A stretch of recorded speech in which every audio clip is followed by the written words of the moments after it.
calls this her residence, grew up in Nevada. She is a physician, a surgeon, a runner, and most important, a NASA astronaut is where she's landed. So she's going to say a few words to us, for us. Thank you all for coming out this morning. I'm so honored to be here. I'm your local resident astronaut. Yay! Go Marin grown. Nevada High, go Hornets. It's really great to be here. And I just want to tell you a little bit about how you got me to where I am today. 12 years old, up in a tree, looking at the stars. All of a sudden, I hear a voice calling my name, Yvonne, Yvonne. And I'm like, that's destiny calling me.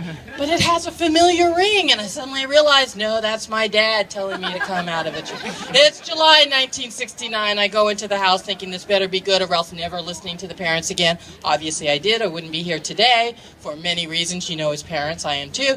On the TV, grainy image, there is this man walking on the moon. I can't believe it because I was just looking at the full moon. Ran outside. Could I see him?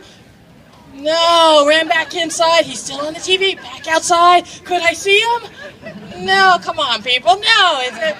2 hours later, I no longer really want to fathom what it must be for Neil Armstrong to be walking on the moon and Buzz Aldrin. And I'm like, what would it be like if I could see my footprint on the moon? At that moment, my dreams took wings, and I was off and running. On to San Francisco State University, majored in biochemistry. Let's go! Woo! Purple and gold, great. And then to the University of Washington School of Medicine on an Air Force scholarship. So when I got done, I earned my medical degree, and I paid my time back as a flight surgeon in the Air Force. I only owed them 4 years, but 22 years later, I retired as a full-bird colonel, senior flight surgeon, and spent that time yanking and banking in high-performance aircraft from F-111s to F-15s, F-16s, F-18s, helicopters, heavies, air-to-air refuelers, medevacs, anything going to altitude, I wanted to be in it. But you know, after a while, those jets, they didn't seem to go quite fast enough, nor quite high enough. And that's when I knew the only way to go was up, and the only way to get there was the space shuttle at that time. I tell you, if I could put poetry to motion, I would call it the space shuttle. Because in less than 10 minutes, you were 250 miles above the Earth, going 17,500 miles per hour. And as you unbuckle your seatbelt, you're floating. It's like skating on glass. And as long as you don't look down, you have no fear. And it's awesome.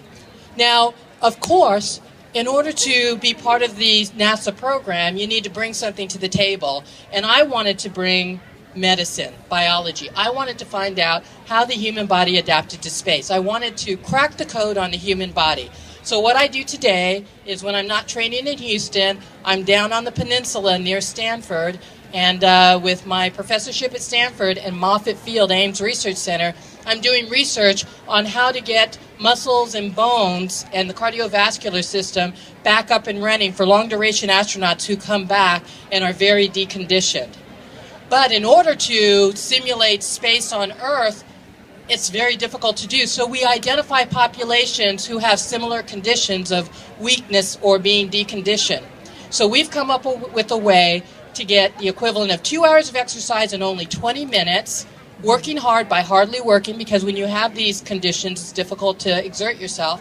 And it's been having such an impact here on the ground that we're really starting to transform the rehabilitation and restoration of people from everything from Lou Gehrig's to fibromyalgia, menopause, neuromuscular conditions, acute injury, sprained ankles, or just somebody who wants to restore that performance to the youth. So I want to thank you all for being a part of that. To bring it all to a close, though, so that we can get you running and I'll be leading you. That's a good thing? Wow, we get to be led by an astronaut. Very bad thing. We know north and south. We're not really good with east and west. So I've really walked it a couple of times, not the whole thing, but just to get at least to the stairs. And I think the third time's going to be the charm, okay? So you don't know you're going to be launching in space, but I can at least get you to the stairway to the stars. But why am I here today? I'm here today because you're here today. And in addition, and let's give you a round of applause for that. And I'm here today because, coincidentally, in the last year, we all have our stories, but 3 of very close high school friends called me up with the breast cancer diagnosis and, talked about what should I do. And they had their mastectomies and really wanted to just go by way of quality of life rather than chemotherapy, and wanted to know my opinion as a doctor. And that's very difficult because as a professional, there's one answer, and as a personal there's a personal answer to it as well. And so I'm here today so that we can bring a whole different lens to the conversation. I'm here to let you know that we may not be able to always control our destiny, but we can control our trajectory and how we navigate our way through it. We may not always be able to change what happens to us and to determine what the outcome is, but we can certainly influence how we manage that through research, through education, prevention, and through physical activity. And that's why I want you to join with me here today, so that through safety and sustainably, we can start to change the conversation and the lens on breast cancer. So join with me and zero breast cancer in this marvelous 12th annual Dipsea Hike run.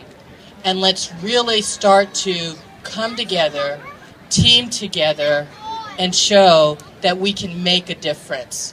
Raise that awareness, raise education through community dialogue and activism. So let's get active. Let's get up and go. Let's take this rocket and get it rolling. Thank you so much.